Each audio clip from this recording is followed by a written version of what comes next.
Hello gamers, it's SoftKitty99, the Happy Gamer, and today we're in Parkitect. Hello Rocket. And we're at the final scenario for the Taste of Adventure expansion. Way!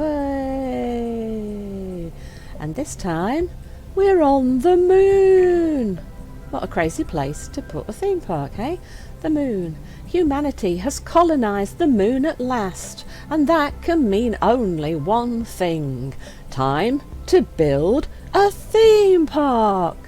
You're in charge. Do your best to entertain the astronauts of tomorrow. Scenario. Have at least 6 coasters in your park with an excitement rating of 60 or above. And that's the only requirement, so we're going to need a lot of money and a lot of space. Optionals are complete all goals without using any tracked ride blueprints, which means build everything yourself. Uh-oh. 6 coasters. Uh-oh. Think I might struggle with that one. Optional. Complete all non-optional goals without building while the game is paused. No pausing. Optional. Have a price satisfaction rating of at least 80%. Which is the only one I managed to do with the optionals. Optional. Complete all non-optional goals by the end of August year 2. So it's a tight deadline. This satisfaction rating of 80% was the easiest one to get. It really was.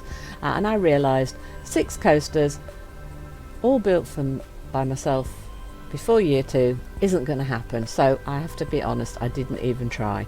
But thinking about it later, I thought if you try and build the coasters just so they've got high excitement factor and you don't worry too much about them actually being something that people are really going to want to ride, you could probably get 6 coasters built really quick if you're not thinking about them being great long-term rides, just to get the excitement ratings up. It was excitement ratings. It was excitement ratings, wasn't it? Not intensity. Yeah, excitement. So all you've got to do is build 6 coasters with that excitement rating. So you might possibly be able to do that really quickly to try and get the gold medal if you just want to get the gold medal. But I really wanted a park that would work long term.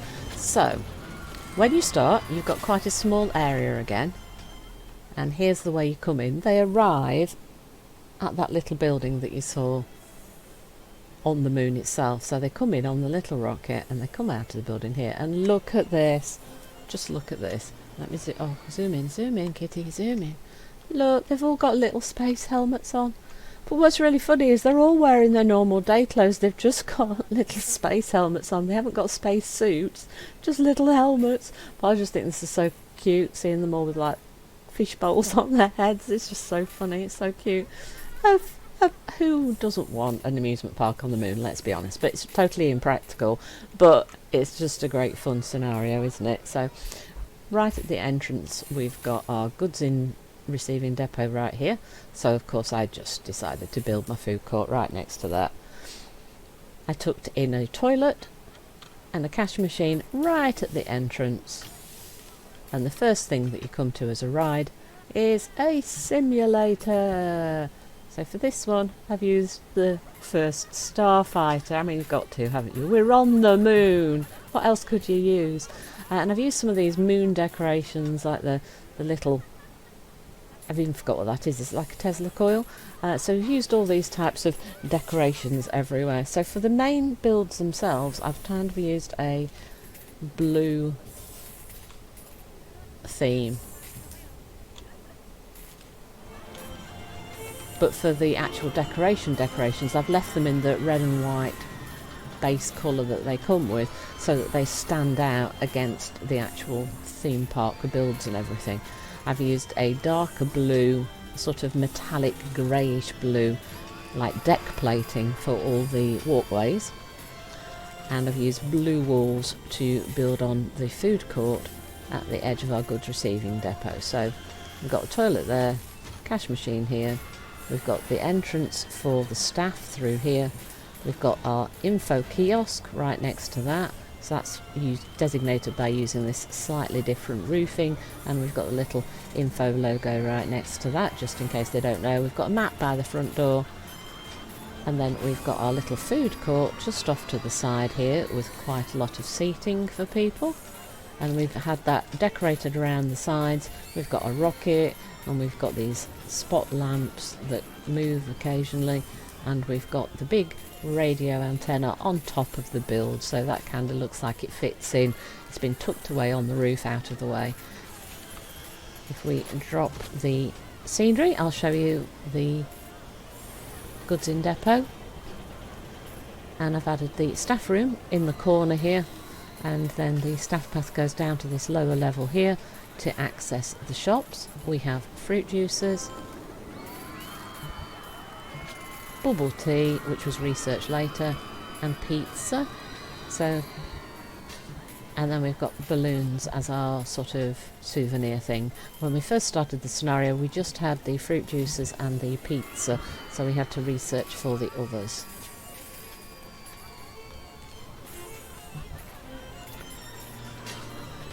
So the first path that accesses off the side here, right at the entrance, leads past the simulator to a twister, and up here to a coaster. Now this is, all the coasters are pre-built coasters, because I decided I'm not going to be able to do that in the first 2 years, so I just thought, let's see how fast we can complete this. And as you can see, we're in year 4, so even using pre-built rides, it wasn't quite that easy. One of the reasons for this is that when you look at the statistics for the rides, as you can see, the excitement on this one says 54.9. Now look at the ride, the Trail of the Witch. Now if we look in the build tab, and it's a swinging coaster, I think, right, so if we look here at the swinging coasters and we look for the Trail of the Witch, if you look at the statistics, it actually claims that the excitement is going to be 84.9. But when we build it without the scenery, instead of being 84, it actually has given us... Oh, look. Oh no, that's the twister. Let's get the coaster. So remember, it's supposed to be over 80, and the excitement here is only 54.9. And I found that I've built a couple of coasters that claim to have really high excitement ratings, like in the 70s or 80s, and once it started running here, it was much lower, so they didn't hit that 60 excitement rating that we required for the scenario. So don't just drop down your coasters and assume that they'll have the excitement rating that it says in the plan, because it doesn't always work that way. So I built a couple of things and deleted them because they didn't end up with the excitement rating that we wanted. So I found that quite difficult, and the money thing was quite a difficult thing. I used 2 big loans at the beginning and I was really struggling for money. Now you can see the money's rolling in, but when you're trying to build it all, it was a little bit difficult, because you start with a small area and you have to keep building bigger and bigger areas and then building expensive coasters, so it takes a lot of money to get this one done. And as I said, if you use the pre-built, the excitement value that you get isn't always the same, and I know scenery will make a difference, but I never expected it to make like over 20 points of excitement difference, so do watch out for that when you are doing your builds. So if we come back to the entrance here, those are the 3 rides that we've got there. So that's the swinging coaster, the Witch swinging coaster just there, that sadly didn't meet the excitement factor. And then going a little bit further along here, I've added a second coaster. These were my first 2 coasters.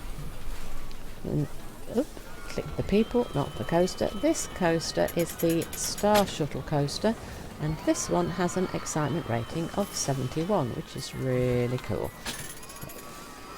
Zoom out a little bit. Look at this layout for this coaster. This is an amazing build. Whoever built this, that's absolutely amazing. Love it. But that utilised this space that we've got here. Originally the park ran along this sort of line so that this coaster fit right to the very edge of the starting area for the park. And then we had a little bit further down here, this build and this coaster were already pre-built when we started the scenario. This is the Apollo State coaster, and it has an excitement rating of 92.1. Wow! But this one was pre-built, so this is kind of the inspiration for my blue colouring.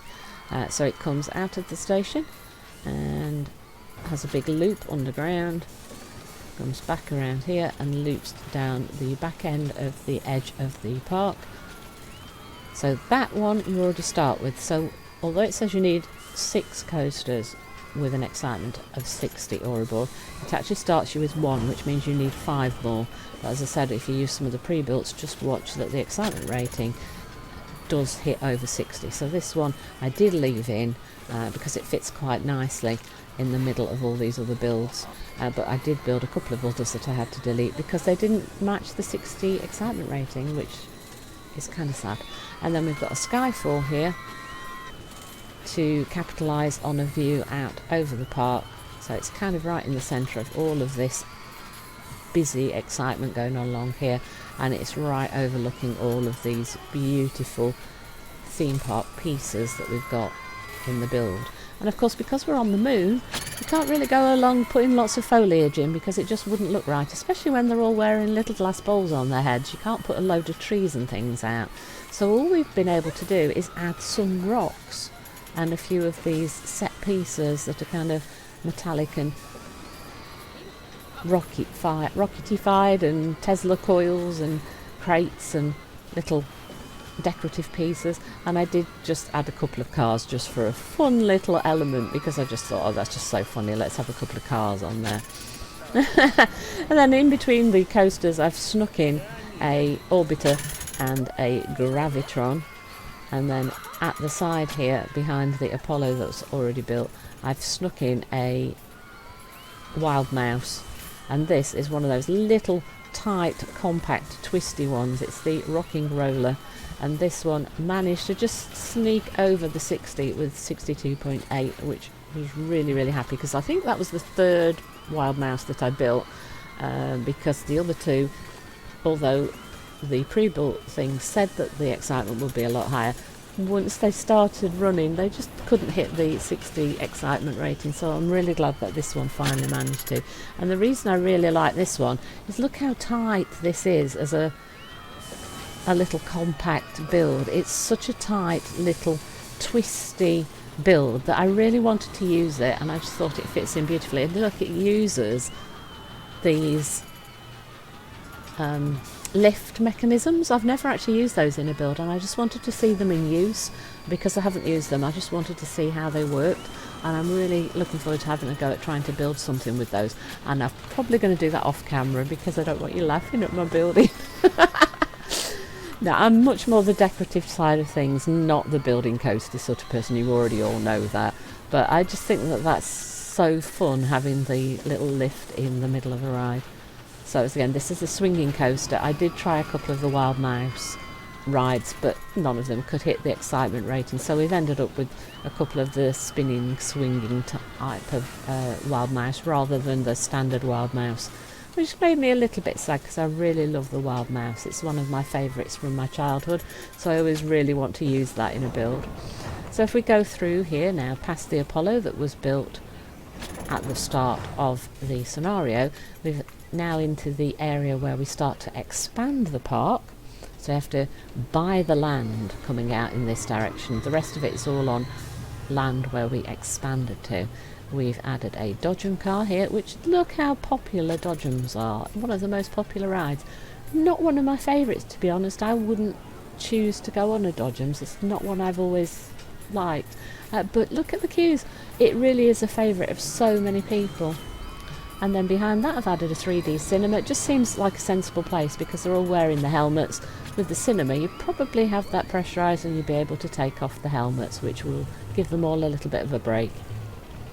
And then behind this I've snuck in the Moorish Monarch, which is another coaster, which, oh hang on, I didn't show you the ratings. This one's come in at 66.5, which is beautiful. And again, I love these little twisty knot type of coasters, the ones that interact with themselves and twist in and out of themselves and go around and around. I always love that kind of style of build, and they must be much more difficult to build, but I just love them. I love that little twisty thing. These are the sorts of things I'd love myself. I've added another toilet, which you definitely want a few of those. Though how are you supposed to use those on a moon? I'm not quite sure. That'd be a little bit difficult, wouldn't it? And then out at the back, I've got a G-lock. I was planning to expand a few more rides around this area, but it was really cool when the scenario managed to finish. Again, we've added a decorative item here with a sculpture, and then off this side here I've added again one of these double rides. Let's zoom out so you can see this. It's behind the twisty knot from the beginning of the park, you see, just so you can see this is the extent of the land that you can build. So this section over here is all the land that you can purchase. So right out at the edge of the park I added the double coaster. This is the Botanical Brother coaster, so it's a dual coaster, which I thought was a great thing to add to try and get those last 2 rides that we needed for our 6 coasters. And here we go. This one has really extreme excitement, 83, which is absolutely amazing, and it gave us our final 2 coasters to get our 6 coasters. So let's have a quick look at this as it goes round. These dueling coaster builds, I love the idea of those. It must be so difficult though to get them the timings right so that they have a chance of crossing at the same time. Must be so hard when they go in different directions like that. I love the way that they swap in different directions. Look how close the timings are on those. Absolutely amazing, isn't it? Must have took someone a really long time to get that right so that the timings are right. And thank you for building that, because that got me my final 2 coasters for my 6 coasters to complete the scenario.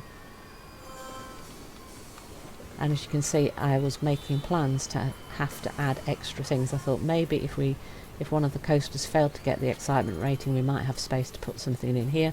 And then I was thinking of another couple of flat rides here and maybe another flat ride over here to finish it off.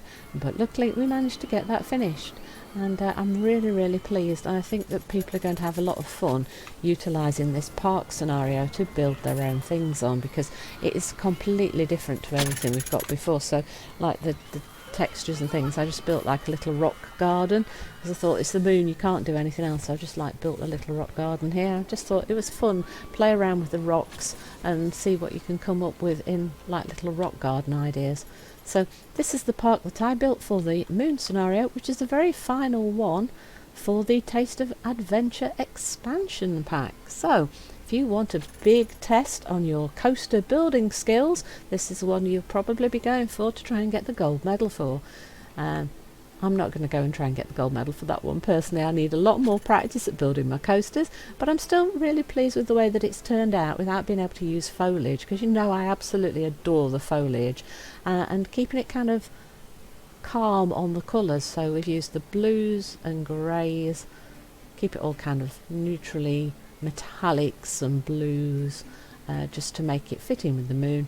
You just use the rocks and a few of these decorative objects, and I think utilising the decorative pieces in the red just adds that little bit of pop of colour. So I'm really pleased with the way that the moon scenario turned out, and I hope that it's given you some ideas for your own build.